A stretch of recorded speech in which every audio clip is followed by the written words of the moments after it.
Ladies and gentlemen, it's YouTube. It's the House of Kayfabe. And wow, we took the effort this evening to check back in on NXT. Steve Barker, the other Steve from the House of Kayfabe, here with Adam Harris. And Steve, I basically forced you to watch this tonight. I'm like, we're going to make some content. Let's watch NXT. A lot of us haven't been watching as regularly as we were, say, 2, maybe 3 years ago. And tonight we decided to check back in for NXT Roadblock. Adam Harris is one of my oldest friends, one of my dearest friends. He will probably, because I'm going to die first, be one of my pallbearers. With all that being said, what did I do to you to deserve this? I just came off watching. The only thing for the AEW Revolution that I watched was Daniel Bryan versus MJF, and it is maybe it's a top 50 wrestling match of all time. It is. And then Raw was pretty hot because we're going into WrestleMania and we're setting up all of our lines. Yeah. Last night's Raw was hot. And then we watched NXT. Yeah. And they're trying to build too to like stand and deliver. That's their WrestleMania weekend. And I think one of the questions we're going to answer at the end of this episode is, are you going to tune in at 1 p.m. on WrestleMania Saturday for Stand and Deliver? The House of Kayfabe is on YouTube. We're also a podcast. That audio will be coming back one of these days, but we've been putting some great content up here. Like and subscribe. Some card stuff, some cool stuff, some unboxing, some fig stuff, some fig hunts, and plenty of good reviews. And that's what we're talking about tonight. And I was stoked, since I've been watching wrestling 30 years, and one of my favorite pay-per-views of all time is SummerSlam 91. We revisited the jailhouse match tonight between Dominic Dijakovic and Tony D'Angelo. And I actually was into this. I think I was ready to watch some wrestling. I was feeling like I knew we were going to review this. And then they even mentioned Big Boss Man on commentary. And even though the rules were a little different, you had to be locked in the cage. And I thought they did a really good job with this. This was a hot start to the show. And I admit, I like this match. I would watch this again. Adam Harris, my favorite optimist who can always look for the bright spots in the darkness. It was fine. When I saw Dijak, I was like, okay, I know this guy. No, I'm going to preface this with, I have not watched NXT since we reviewed NXT 2.0. So honestly, I know a lot of these people through Instagram. We'll get into that later. So I went into this, and I know you don't watch it regularly, but I think you have a little more institutional knowledge. A little more than you do. I didn't know this, Italian Tony Mamaluke dude, like FBI. The Dawn. He's the Dawn of NXT. It was fine. I think this shows what happens when you only think about wrestling as the match. I'm not tied up with either one of these guys. Last time I saw Dijak, he was, what was that real cringy? I didn't write it down, but he was T-Bar in T-bar. Was it I was thinking of it earlier and I didn't write it down, but Revolution or something like that. Like that. It was their takeoff of like Antifa Mace or whatever. T-Bar, So that was the last time, and I knew I was okay. This guy's been up to the main roster, and it was a fine match. My favorite part was him coming out with a nightstick and me thinking about, man, Big Boss Man was awesome. Yeah. Yeah, sometimes wrestling is its best when it reminds us how good it used to be. But they started off hot with the nightstick. I love that. They did. And he took out Stax, I think, is the other guy who was accompanying him. And I thought there was some heavy hits here, man. I think D'Angelo took the chair to his back at that one point. Mm-hmm. There was a huge spot off the top rope. And crowd noise and effects and stuff is something we're bound to talk about on this show. But did you think this table noise it sounded like a huge rack of paper crumbling, it didn't sound like a table to me. I wish Matt Mullins was here because he knows sound reinforcement and sound mixing better than I do. And I have a decent ear for it. I'm almost for certain that somebody was hitting a button for that.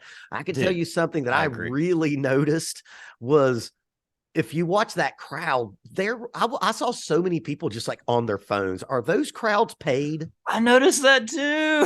There's so many people on their phones I'm like, there's some people trying to get heat in there, and some people are just looking down and oh playing man. Candy Crush. Yeah, and not like even filming, which I'm sure they don't No. allow, but and the Chase U people are obviously like that's obviously a work, I mean, part of that is like necessary for that, and Yeah. I guess we'll get to it.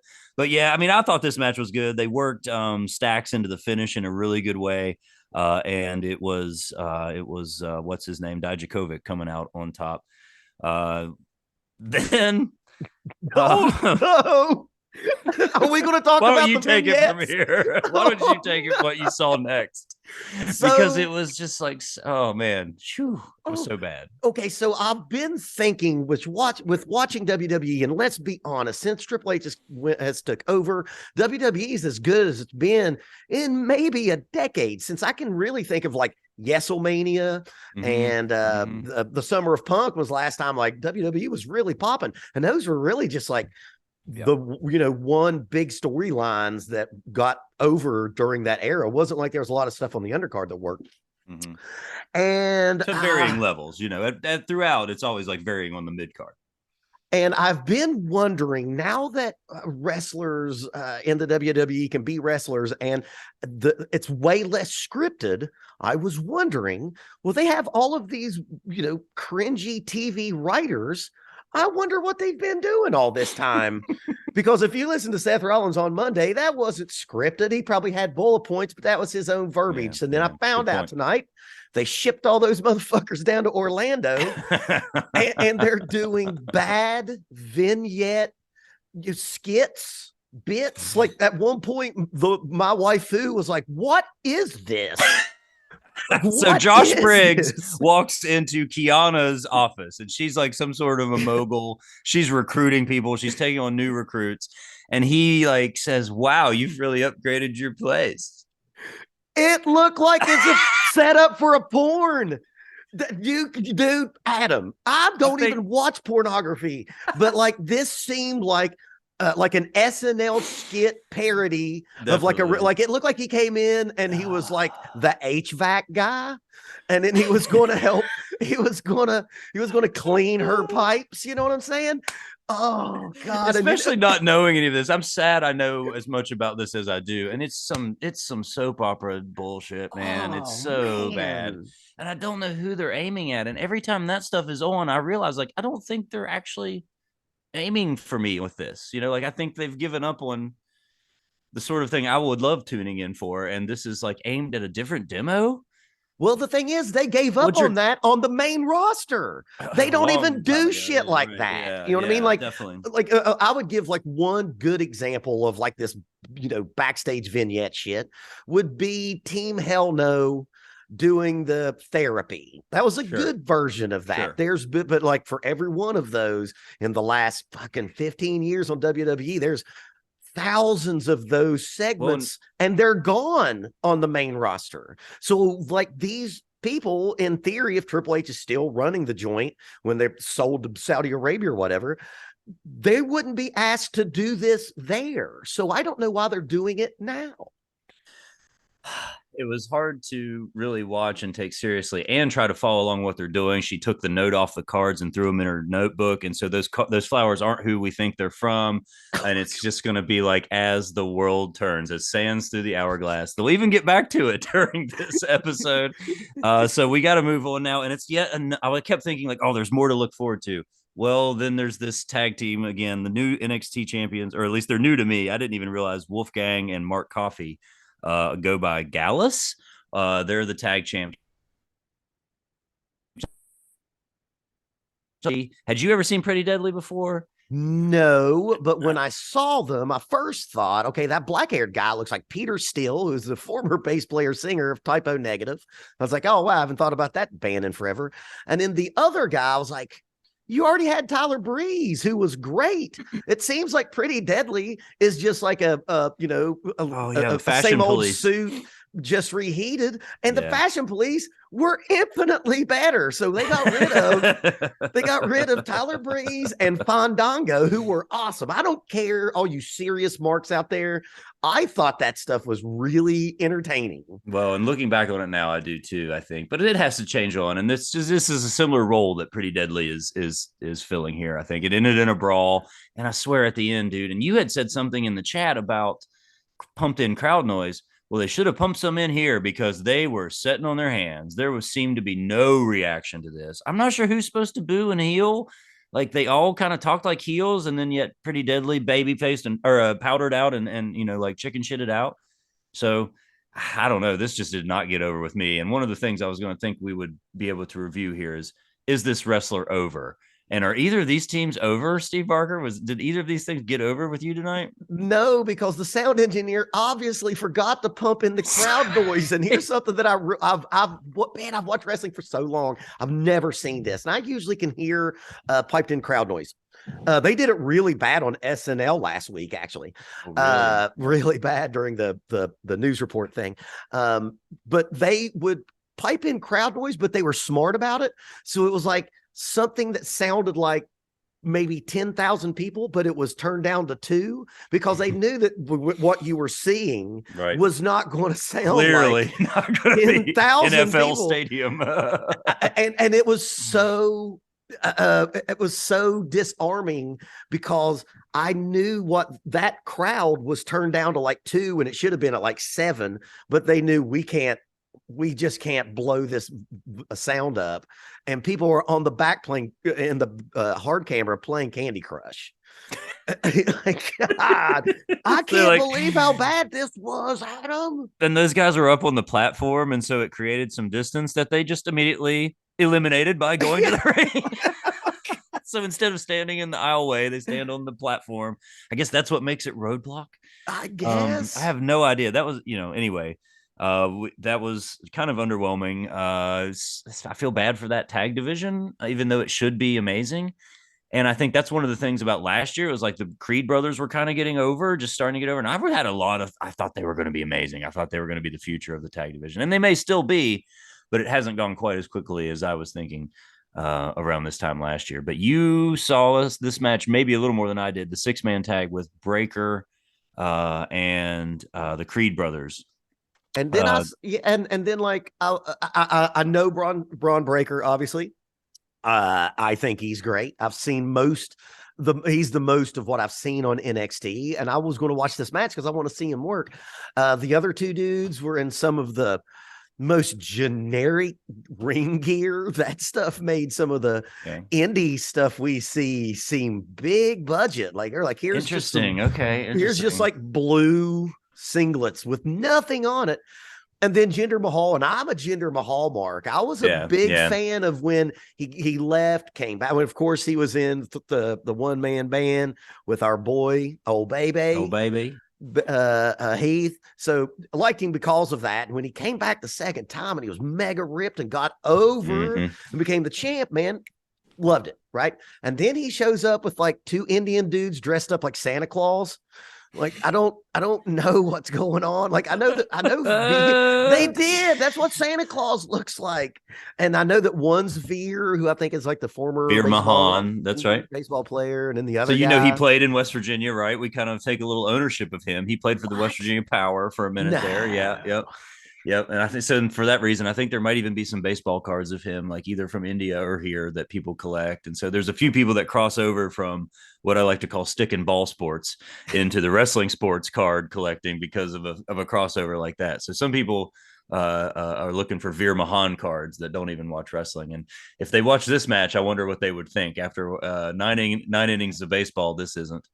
But this finish was good. I think Brutus jumped off the top rope. They called it the Brutus Ball, which was more Steiner Brothers than Braun has really done in a while, and he wasn't even involved in the finish. But I liked that. I don't know. I thought there was some synergy there between the 3 of them against another 3-man faction. Maybe they're going for the trios title in NXT. Oh God! Before long, will they copy AEW? No. But there was something else I was going to say about this match, but I don't remember what it was other than I think it's a good way to put the champion into a role without him having a match. He'll come back out later and determine his match kind of quickly with Wesley. Or I'm sorry, is that who it was? Not No, it's Wesley. Carmelo Hayes. yeah. Carmelo Hayes. Later in the show. What I was going to say is like Braun. Since you've seen him before, do you feel like they've done a good job of building him as a star? Like he's one of the guys they've put in the most time into, and for you who doesn't watch that regularly, probably one of the only recognizable faces on this show. Not with this match. Like I mean, in this match, if yeah, he's the Jinder's man, obviously in there. Yeah, you yeah. know, if he's the man, I would like to see maybe him and Jinder one on one. I would have really enjoyed that. Like I like Jinder Mahal a lot, man. I think he's Yeah. underutilized, obviously. Adam, I was wondering, do you think, because I know Dolph and Rude has been down at NXT, Mhm. and Apollo Crews, which Apollo Crews isn't a veteran. Do you think that they have Kind these of is cats now. down there? Yeah, I guess so. Do you think those guys have those? They're down there to act as mentors, or are they down there to get themselves over and rehabilitate? Why are like Dolph Ziggler and Rude and Jinder Mahal and NXT? Well, Oh, and the New Day. and how far are we in the show from Gargano coming out here? I'm not sure how far Yeah, how where that is, it's but I such a mean it's weird same deal. story. You know, it's kind of Yeah. like you know, What do you think they're doing? I think it just is better usage. There's fewer slots on the main roster. Jinder is going to be in a similar kind of feud no matter where he is, and he makes it seem legit, right? Like I think that's a good role for him. And similar with Dolph, although Dolph just got squashed on Monday Night Raw. So I mean, it's like Man, he's a new Barry Horowitz at this point. he was winning the NXT title this time last year, which we checked on the That's results of right. last year's Roadblock.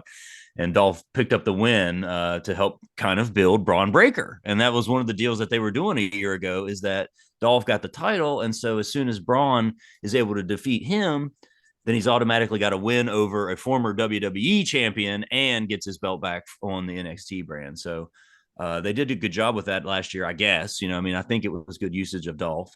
With Jinder here, I don't know. I guess we'll have to see if he can get these other two young guys over and see what they do with them next. But I think they've done a good job building Braun over the last year. But he's almost the only one, and other than Grayson Waller, who is one of the things that we're looking forward to on this show. Also, I think, and that was genuinely one of the reasons I wanted to watch this because HBK was going to make an appearance, Are we to and that point now? I think so. Yeah, that's what I've got next. Yeah, I just The had the crowd, butterball. it is the only time that the crowd did not have to be sweetened. We got real Yep. crowd pop, heat, and Yep. singing of song Yep. of, one of the greatest to ever do it. And when when they do the legends on the main roster, it's so easy to, and they're doing it so much better now because before the legends would come back and just bury the roster. This last couple of times that they've been on, they've been there to help get the younger guys over, and they don't outshine like they used to. Like, because that was Vince McMahon booking. Whoo, man, Shawn Michaels came out there and just made everybody look like indie performers. You know what I mean? I mean, and I know that was probably inevitable. There's no way around that. Now, this Grayson Waller guy, I honestly have never seen him. This was my first, reaction to him. And on the mic, he's probably the best that we saw tonight on the mic. You know what I mean? He's helped along with HBK, honestly. Definitely, I think, but part of his deal is that he's establishing himself as the next HBK. I mean, they even called him like the Aussie icon, you know, and the Uh, new main eventer, you know. A few of those nicknames that he's kind of developed for himself, and so this feud has been building for several months and is obviously going to keep going, I guess, because as he said in the promo that he didn't feel appreciated and compared Sean to Vince. and this is how I knew how much the crowd was out of it. They didn't do nothing. It seemed like it almost went over the radar, you know, Like, or I was under the like, radar. well, that's what I was wondering. Like, are they paid attendees? Because I mean, Vince McMahon's name gets a reaction any room in the world. You know what I mean? Like, even non-wrestling fans know who the fuck Vince McMahon is. And he said, and he said it a couple times. It's almost like he was trying to like, okay, maybe the crowd didn't hear it that first time. He said it maybe 2 or 3 times. I Mentioned popped for Vince's it the name. first time, and so I don't know if I even realized the crowd noise or not. I was kind of like, Nothing. It "Oh, was okay," because we were going there, and it's crowd like, could have gave a shit. so he mentioned that. He also referenced the MJF pose. Did you catch that? He I said, "I did don't need not. to." Yeah, he said something along the lines of, "I don't need to try to increase my clout by posing like you after a big win." Because you've seen the image on the internet of MJF after the match at Revolution, I saw it. posing, posing at like HBK after their legendary Iron Man match. Well, So I tell you what, another NXT interesting, fucking Mark reference right there. NXT does not need to compare themselves or put themselves in the mindset of AEW for as many problems as AEW has. This was like fucking WrestleMania 3. AEW was like WrestleMania 3 compared to this particular card. So they probably Well, should but keep that out of the minds. I think Grayson Waller puts himself on that MJF level though. I mean, he's in a feud with HBK right now, so I mean, he's inserting himself into that conversation through this, in my mind. Okay. I think, and we'll see. I think he's been, delivering. Obviously, he's best on the mic, as you mentioned. That was a great point. Is that of all the talent you heard on the mic, including the world champ, perhaps especially the world champ. Yeah. And I've heard him, Waller, I've actually heard him do some decent promos on YouTube before. Braun. Yeah. Yeah, for sure. He's not entirely bad. He wasn't that great tonight, though. No. I didn't think. No. And man, there was lots of shoot language in here. Like Grayson even said, I could see myself on the post WrestleMania cut list. Like I mean, they're just trying to shoot with this, but what gets Sean? Don't you talk about the NXT brand? Oh God. All that changed. Sean was all about himself, but now he's loyal to the NXT brand, and maybe it's because Hunter had a heart attack. But Sean that has was good. I That mean, he was a got good everything in line. him. I thought this was great. It took longer than it should have, I think, but they got a lot of friggin' references in, like we just said. I mean, And of course, NXT's favorite son shows up to fight in the stead of HBK. who better to represent NXT than Johnny Sameface, Johnny Gargano, who I've got to tell this story one of these days, man. And I don't want any heat, with anybody who loves Johnny Wrestling. He's obviously a big fan, especially in this neighborhood of the country in the Midwest. He got his start in Ohio. He's from Ohio, big time on the indie scenes. I watched a Jimmy Jacobs DVD, and I went to the first match I could find that I was somebody I recognized, and I think it was against Matt Cross. But the match starts, and you can kind of tell it's in a parking lot, like behind a building, a nice entranceway. It looked professionally set up, and I think in the daytime maybe, but it was like, this next contest is presented by Gargano Family Catering.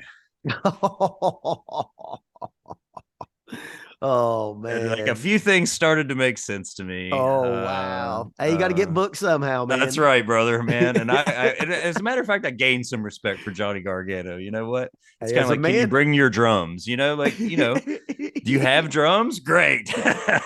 As a man who's gotten gigs because I'm friends with Adam Harris, I can't fault the man. I can't fault the man. But like, okay, so that was maybe the second time that the crowd awoke.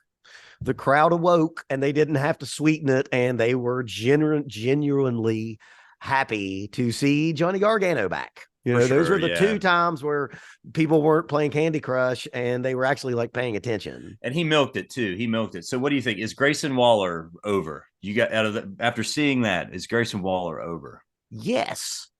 Grayson Definitely. Waller is over. Definitely. I agree. Definitely is over. Is Johnny Gargano over? I was afraid you were going to ask that. I guess so, especially on NXT. And perhaps that's the best place for him, man. I don't feel like he's getting, going to get a high profile slot on the main roster. No shot. And like no, and again, like I like Johnny Gargano for sure, man. I just he's just not necessarily my favorite on the top roster for sure. Oh, the other line that HBK said was they've been back in the Briggs truck up to my house for years. That's a good Oh, you one. know, like in other words, I don't need to wrestle you. He didn't say I'm old and broke down. Like, He's I like, got my nah, money. this isn't my big money match. Yeah, yeah. Also, kind of referencing the Saudi Arabia thing, you know, like the last match HBK and Triple H were in was that oh man, just like awful match with Kane and the Undertaker That in they Saudi Arabia. probably reportedly made like 1 million each. They're still backing up the truck. He said the delivery guys know Son. his name, man. Yeah, son. HBK still the greatest, and I think got Grayson Waller over. I mean, that's a hard shadow to, a hard spotlight to share, I guess. Well, and also that's, he put his signature underneath his name because, HBK, as far as I know, has not really been playing too much of like a William Regal type presence on the in NXT. And for him to come out and he gave him his shine. You know what I mean? Like he's just not going to do that to anybody. That's now what's Grayson Waller has to Mm-hmm. like not make HBK look bad by not performing after this. You know what I mean? Because Mm-hmm. you got to figure if you're thinking about people who are going to come up to the roster, Triple H's best friend just put his signature on this guy. So, Grayson Waller could Mm-hmm. be one of the ones that come up.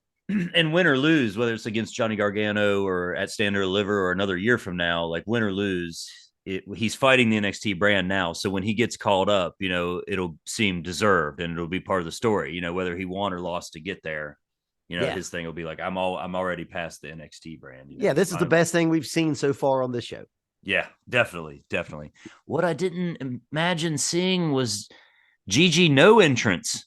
Yeah, what the fuck? They come back from commercial for one of the biggest builds, and there's no entrance. And like, look, I get it, the entrances are long, but it was like seems shocking to me to not get that entrance on television. In a world where half the match takes place during picture in picture. It did. Actually, the first part of the match was in picture. Like, you know what I mean? Now. Like, yeah. So here's the thing about Gigi Dolan and Toxic Attraction. I know them through Instagram, and that is about the only way that I know these young ladies. And I've been able to keep up with their storyline, very much midnight rockers or the rockers type, build and then breakup. And I know that they probably got sidetracked because Mandy Rose, is that right? Yeah, Mandy Rose. She was the leader. Yep, that's right. Probably took the air out of all that, and they're probably and this is just a guess, they're trying to get some more heat back into that bunch with trying to break them up. And man, this match was sloppy Joe. Yeah, and they went immediately to the outside and started brawling, and it was like move for move, into the steps, into the barricade immediately. And so, to have to go there that quickly, it's almost like they're going to go so fast. And then they did eventually get into the ring and do some holds, but it was like Gigi was getting, what I hope was a babyface reaction, but you couldn't hear the audience. And down in the picture in picture, I was distracted by the new fucking Hardy's app or whatever, like it's hard. And I'm trying to see, these girls work. They're getting, and I don't even get to hear the reaction of the crowd, man. I was like super disappointed with that. And I think I counted 4 2 counts during the commercial break. During the commercial break? I think there shouldn't be allowed. No. I don't think they should be allowed. I think you should never have a 2 count. Right when you come back. Like, because hit a move and get a 2 count. Oh, man, it almost ended. We know that you're not going to get that win. That's right. Exactly. That defeats the purpose of a false pin. Is somebody backstage counting the number of 2 falls, like 2 counts in a match? Like, is it like, oh, she got 2, she got 2? You know what I mean? It's like, oh, next 2 fall. You need to get 2 more 2 counts. Like, is somebody checking them off per match? Well, it seems like now frustrates the hell out of me. Now, I know you know more about this, and I know you are a resident female wrestling expert. Like, they were at the top of the card, correct? As part of Toxic Attraction, for sure. Yeah. With Mandy Rose, right? Yeah, and they had the tag belts. Yep. And she was the world champ. Yeah. So, and a year ago, like at Roadblock last year, they were kind of residing over because they were having the Dusty Rhodes tag tournament. And it was like whoever was going to win that was going to get to face Toxic Attraction. And so they were basically like those figureheads who they didn't even need to wrestle to be on the card. They were featured highlights. So it seems like it should been a bigger moment, question mark, if we've got this, long-term tag team that is doing, what every great tag team does and split up and have a good old blood feud, like them attacking each other and going to the floor immediately actually kind of made sense in those It terms. did. Was It supposed did. to Yeah, they be were pissed off at each other. That's right. right, but it was flat. The ending was flat, and those girls are not ready for prime time. They can't come up and and I know this is a high bar, but me, who I love as the in the female division. No lady except one that we saw tonight cannot be in the same vicinity as Charlotte, Rhea Mm, Ripley, mm, Bailey, mm. Becky Lynch, EST. Yeah. The gap is too far. I said this in the chat. Like, if this is supposed to be their future stars, we're going to see WWE start rating AEW for workers, because I didn't see much down here. I did not see anything that would be ready in the next year or two. I think that these girls can work and, are from the indie scene And originally, this or is at my least only match as seeing them. that's right. Yeah, that's right. And there was a lot of heat. And so they had to get a lot in. And obviously, this was not going to be their last time. I mean, this is a feud that goes on. And Probably to stand and deliver. Is it called stand and deliver? we'll see. Yeah, or even beyond. You know what I mean? Like it could even be something that continues on longer than that. Although I like the idea of them being in a main event match like in WrestleMania weekend. I feel like that would be a good payoff if they can build towards that. What did you think about so JC tried to put Gigi's head into the chair Pillman style, Mm. or instead of Pillmaning her leg, she Pillmaned her head, and the referees come out immediately and stop her. What did you think about that pull apart at the end or whatever? Like it seemed like the referees stopped JC pretty easily. Well, yeah, I mean, it And should, because they're a bunch of dudes, and of course they're going to stop her easily. well, But that's true. That's true. Yeah, I come mean on, she's man. not Ronda Rousey, I guess, or No, whatever. yeah, exactly. It would take Ronda Rousey or the other UFC girl that Yeah, or to make Shayna. that look legitimate, right? I think that it was refreshing because we never really see that in AEW or on the main roster. Back in the day, in the NWA days, if there was business after the bell, now we know getting your heat back, like referees hit the ring and it seemed like serious, like, oh, this is out of control, this is out of hand. I've seen Conor McGregor and Khabib get in a fight after the bell in real life in the UFC, and that's what it looked like. So it was just as Officials. So in that sense, it was kind of fun to see something like I'm used to from my youth, because we don't really see that anymore. The God Emperor talks about it, like when someone's just getting beat on and beat on and beat on, and he always says, like, does this wrestler not have any friends? Are there nobody that works backstage right, to stop right. Couldn't this? somebody come help this? So it's just as good to like set her up for it and not hit it as it is to hit it, right? Like it was Yeah. just as good. She walked away. It was just as much heat. Yeah, I think so. I think the refs helped that because it felt real. It's like, oh shit, this isn't supposed to be happening. Management can't stand for this. Referees, go down and stop this nonsense. You know what I mean? It was about a 10-minute match. Gigi, it kind of came out of nowhere for me. It was almost like, Ugh. again, most of the match happened during the commercial break. And then so it was like a 2 count for JC, and then kind of this and a really cool kind of abdominal stretch type maneuver by Gigi that I like as her finish. I wouldn't have been able to tell you that's what her finish was. Right. Again, haven't seen enough matches of these. Are these girls over Steve Barker? They're Instagram over for sure. They're over on my favorites They're account. they're over there. I cannot, I'm going to say I need more information, because I think in the right room, I think they are, but this crowd was shit tonight, which they didn't get a whole lot either. But that's why I want to know, are these paid attendees, or these? It was bizarre that they didn't react the way that we thought they would. I was stoked for this match, man. I mean, it was kind of like coming back from commercial break, this match, but then I'm like, Gigi's already in the ring. Like, weird. It's just the whole thing was weird, but they're going to get to it. They're going to keep, this is going to be a match we're going to see a few more times. So I guess in that case, it was fine, as a way of keeping that feud going. Around 9:33 is where what I noted on this is Braun is back. He is back and calls out Carmelo Hayes. And he mentioned a meeting with Sean and Hunter. Did you pick up on this? He said, "Do you remember when he No. got called into that meeting with Sean and Hunter?" And Ugh. Mello is like, "Oh yeah, it was August of 21." Yeah, I mean, it was just like so weird and scripted. They were trying to tell a very real story. That is Sounded like it was handed to them. Like, here's how yeah, you say this. that is forced plot devices right there. Oh my god. Hey crowd, do you all know that we were in a like And he says, I, "And we've proven ourselves." and that promo back and forth with them, I know Carmelo Hayes is one of the bigger acts down there. Um acts, sorry, gimmicks down there, Wrestlers. wrestler. And man, this promo sounded like 5 years ago at WWE with two cats who are bad actors waiting for the other one to finish their line so I can say my line. Like, just juxtapose this. And I know it's not fair, but it kind of is. Go to Logan Paul versus Seth on Monday. Seth, an all-time great. Logan maybe cutting his third or fourth promo. That shit felt great and real and with got a it very over interactive crowd. with a crowd that was fucking on fire.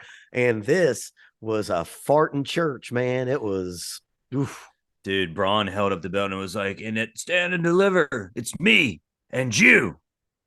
Silence. Nothing. It was like the Man, crowd was like, "Yep, okay, next." Like they were already yeah. flipping through the next page of their script as attendees to mount. They were like, "Oh, what do we do next?"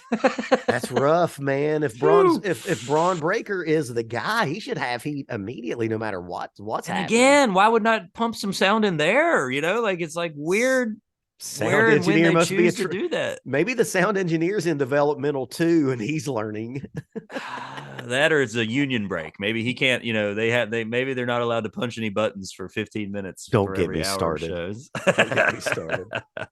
Well, I do want to hear what you think about Chase U, because they go to backstage and he's doing some yoga. I don't even know who that was doing the yoga with Thea Hale. Let me tell you It who was a that UK is. guy, right? Was it Tyler Bate? It was goddamn Tyler Bate doing meditation. Man. What have they done to my boy?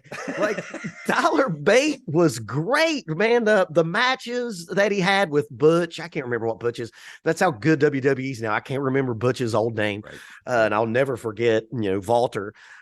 Tyler Bate was great, and I'm sure in the ring he still is, but I haven't seen him since probably the Walter match, I think. They recently brought him back. I don't know if he was either fired or was NXT UK exclusive and is now living here, or what the deal is. Probably Derek Jones knows. Oh, yeah, of course he does. But yeah, this great British, and I'm a big fan of British style wrestling, and I want to see him wrestle. I don't want to see this at all. Like, what is he doing with Junior Varsity Spirit Squad? What is happening?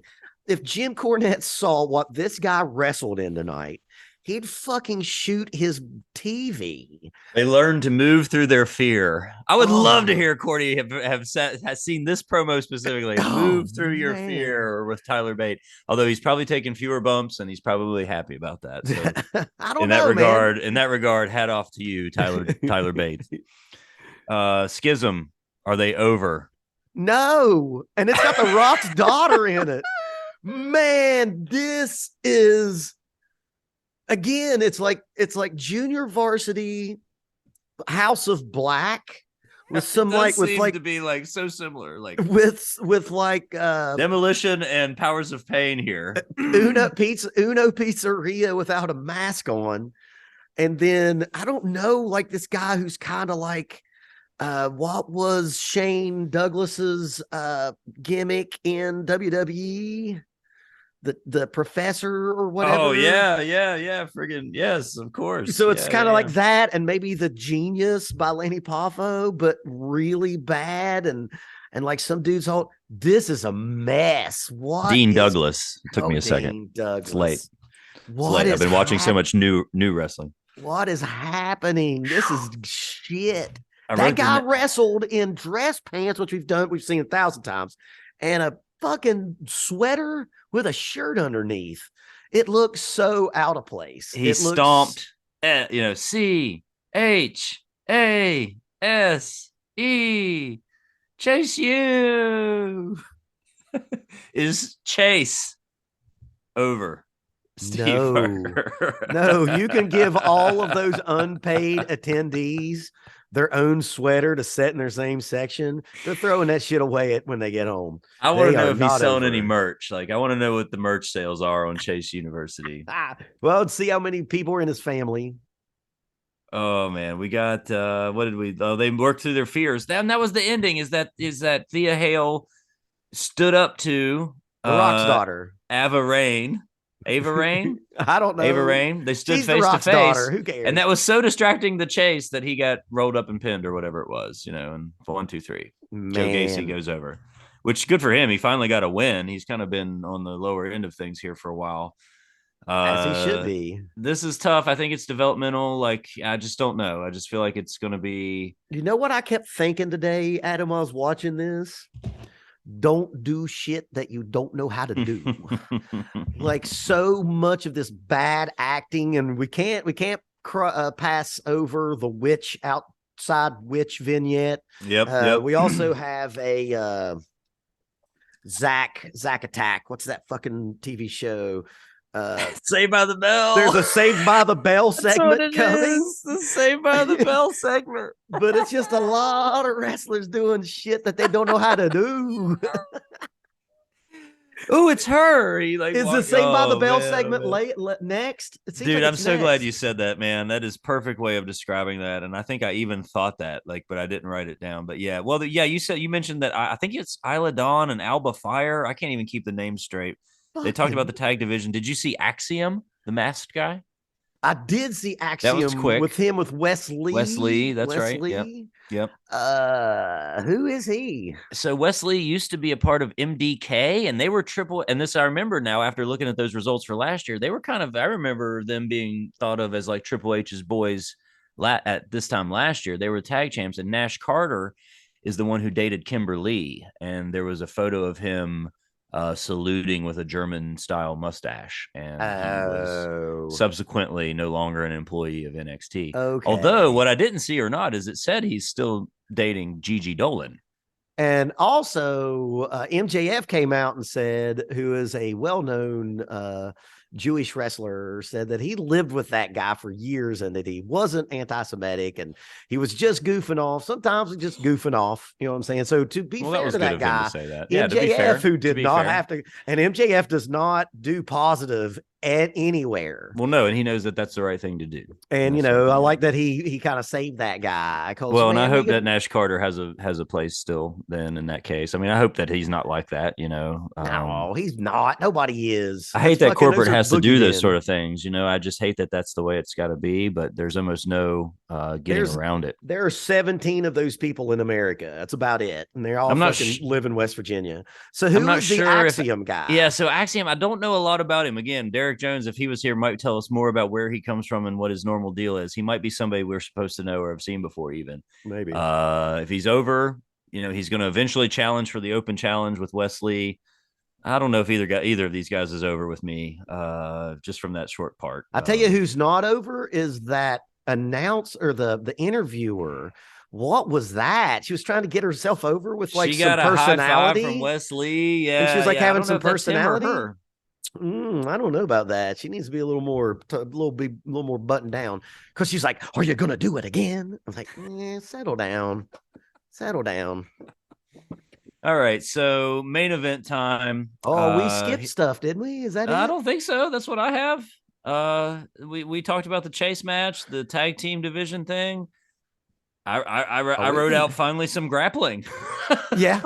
So we're at the main event. Okay, so this main event was the main event, and we felt like a main event. Well, we skipped over. You said that everyone's promo tonight was sort of heelish, but not enough to make it feel like a heel, but no babyface. But you forgot Rosie Perez came out there. Roxanne Perez.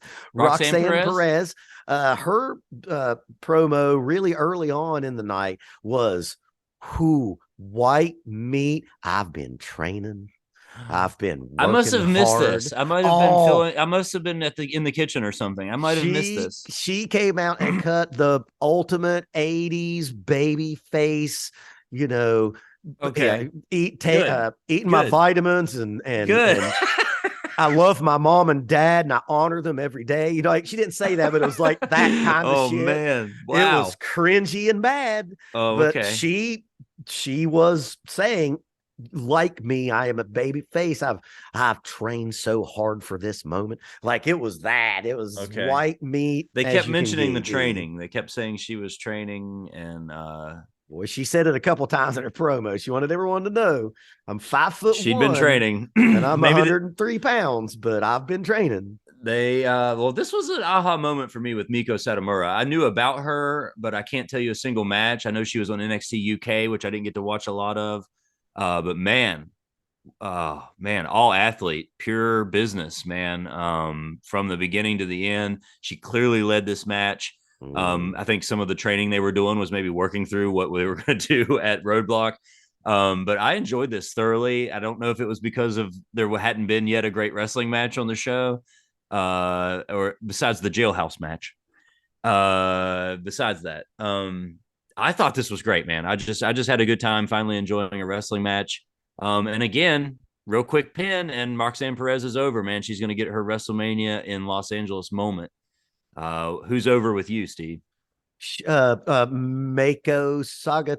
Satomura, yeah, Satomura. Satomura. Miko, I think it's Miko. Uh, Man, she's been wrestling since 1995, and it looks like Wow, it. Well, wow. so Okay, you watch, cool. I was watching behind you, and you said I like this match, and for me, it was coming up, and Mm-hmm. you said I don't know if it's because I've seen 90 minutes of bad wrestling, so I watched it with that in mind, and That was helpful. it was, and I'm here to tell you, great match. I'd watch that. Yes. I'd almost watch that match again. Yeah. Roxanne Perez, she's really young. She did some movement tonight that put me in mind of two 16-year-old girls that got into a fight back when I taught in high school when I was on cafeteria duty. She's, I don't know if she has big paws, but she's obviously moves like someone who's not grown into her body. She had some, if it wasn't for Mako, this match is probably unwatchable. I love this woman. Mm-hmm. She beat the shit out of this tiny girl. And a few of them look like receipts of where you weren't where you were supposed to be. There was a few times when Miss Perez was out of position. And this woman, and man, look, I'm a big Japanese wrestling fan, and they don't take kindly to shit that breaks kayfabe in the ring. And I think, and maybe I'm being worked and good on him. I think this was a big old learning day for Miss Perez. What do you think? I hope so too, man. Yeah, I hope so too. I hope so too. I think, like I said, Miko was clearly leading her through it. Sometimes it felt like Miko was even reversing herself, like, "Oh, here you're going Oh, to put me in this hold now." yeah, oh, yeah. Just it was fun to watch, though, man. It's fun to watch somebody who's an expert lead the way and make somebody look good. I She mean, she did. made Roxanne look as good as was going to be possible. Better than Roxanne was going to make herself look good, Mm. And I'm a fan, I'm like all for Roxanne. I was curious though. I thought maybe they might have some sort of idea for taking Miko to WrestleMania, but that was not the case in this case. But good for them to put it on Roxanne. She's part of the future, Miko, I think, has a seniority position, and I think this is the best place for her to be. Although I was kind of by the end, and again, it felt like, I mean, Miko worked kind of heelish, She but the worked crowd was stiff still as kind of shit. split. Some people were still cheering for her. Like she is over with me, man. She is over. She's the most over thing for me on the whole show. uh she was everything that you want about Japanese wrestling, and it's no bullshit, it's no falderall balderdash. She stiffed the shit, and then they even played it up as a injury angle at the Mm-hmm. end. I love, man, she did a couple moves that I've never seen before. She did this like flip, like one-legged stomp type Yeah, thing. yeah. And then on the outside, she did the similar kind of She did flipping. another. She did another one where Roxanne Perez was like kind of like knelt down and she like jumped off of her thigh and did something. Yeah, She's wow. great. The whole time I was watching it, because I thought Perez is just glad to be here. I was thinking, I was fantasy booking like Adam Harris is like, man, I want to see Charlotte wrestle this woman. Yeah. Like, I want to see her wrestle like another high level female wrestler. And I know that there's marks in the comment section. Go ahead and give us some YouTube. Give it to us. Give us some links. Put the Because links I'd in love to there, man. see I'm her. ready to research this woman, man. I'd love to I'll see watch every her. match she's in, man. I Me want to too. watch from the Japan. I want to watch it, and good for them to have seen. Like, anyway, it was great. It was a great match. I thought this was fun at the end of the match. I think it actually would have been better than any world title match they could have put on to make it seem like that. Like I said, I thought they did a good job booking the 6-man tag for the world champ to be a part of. The tag champs are not over with me. Do you remember their names? Without looking, don't look. Don't Gallus. look. Yeah. And they said, "Oh, looking down on the Scottish people like we always have, or whatever." All I just wanted to do is bring Fandango and Tyler Breeze back. So much better. So much better. So what do you think, man? If you had to give it a grade, is NXT over? Is it better than 2.0? Are we better now that there's less Vince influence? What do you think? It's not over with me, but I'm hoping that they're in their transition phase. And, I don't know how much of a hand Regal will have now that he's back in the WWE, but I can tell you, I think they need his help tremendously. Because when NXT at one point, how many years ago was it, Adam, where it was appointment viewing and they were, in a lot of people's minds, the best of the 3 TV shows that WWE had. Definitely. And even during the pandemic, I mean, it was like them and AEW were going back to forth for a hot minute there. Tuesday night was when you wanted to tune in. Adam Cole, Bobby Fish. I mean, a lot of Undisputed AEW. Era. Yeah. FTR. Well, and even HBK mentioned Undisputed Era tonight. That was another kind of wink and a nod, And I'm looking again at last year's card, and I just realized, but the tag champs were Imperium, who are both on the main roster now. Killing so think ahead to 2024, Steve. It's March of 2024. WrestleMania is coming up. Who on this card is on the main roster? Mako. I'm serious.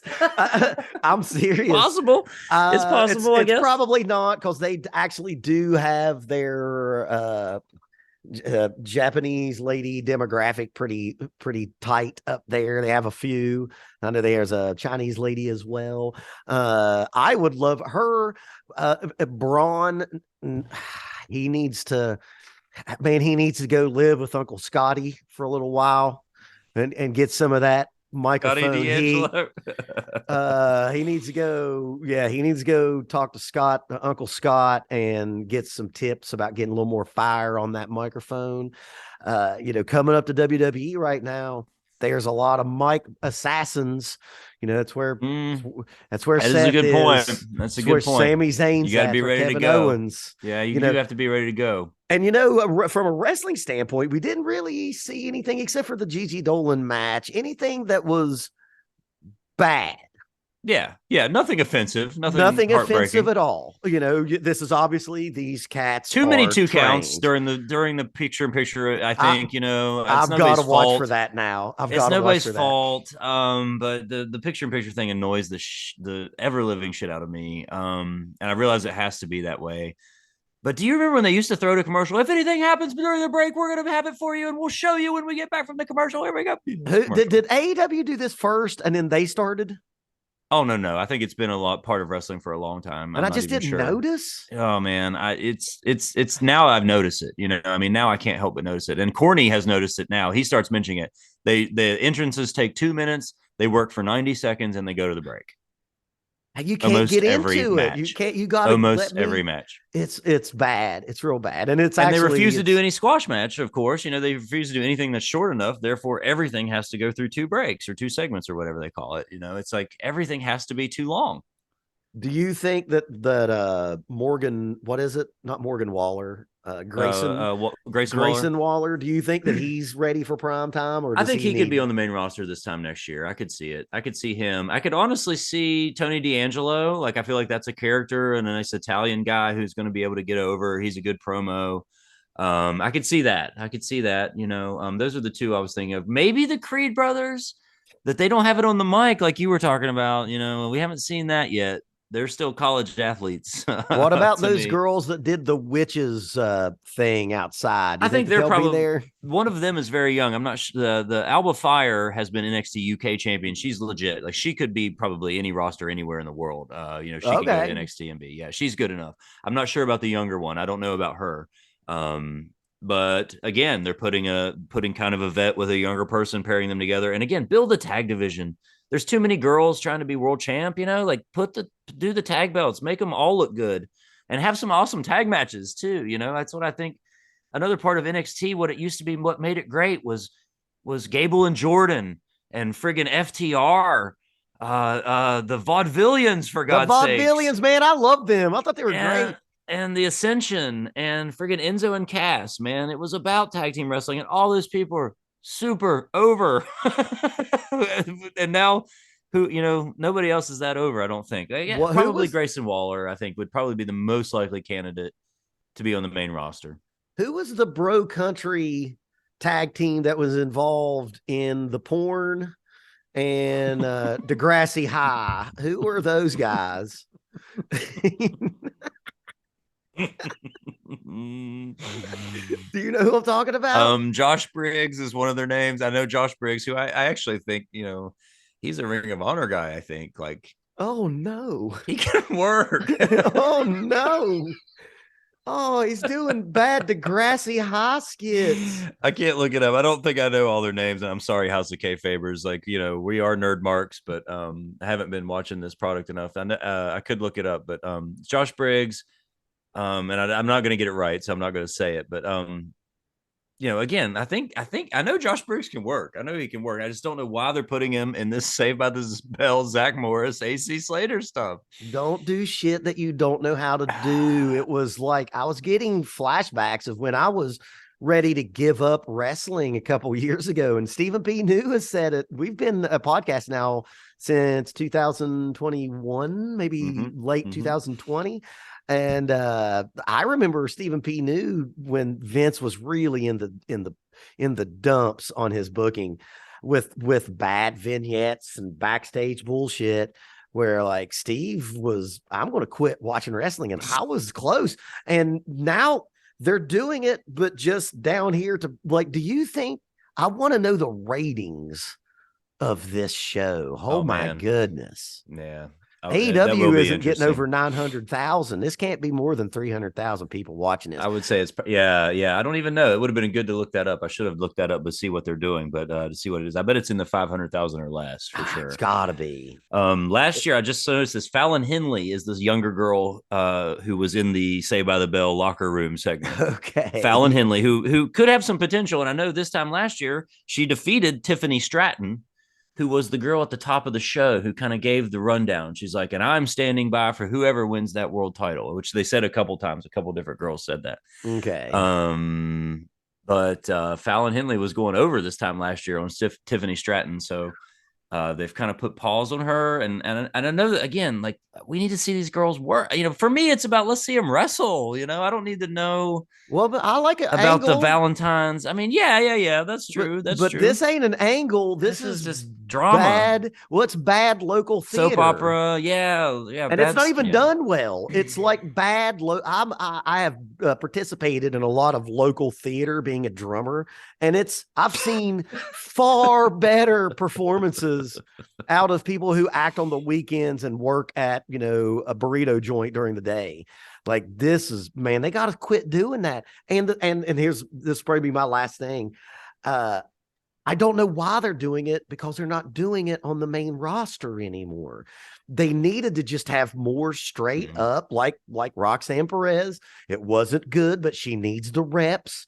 Just have them go and try to get themselves over. A vignette, unless it's the Hell No therapy session, for the most part, a vignette doesn't get you over. That's right. Yeah, that's right. No, And a vignette is only going to cover for the shortcomings of a real talent who should be able to get out there, get on the mic, and get the audience to respond. Yeah. Which we saw some of tonight on NXT Roadblock. This has been the review. Saturday at 1 p.m. WrestleMania weekend. I'll probably be watching. I'm not going to get to watch all day on Sunday, so I'll probably watch a lot on Saturday during WrestleMania weekend.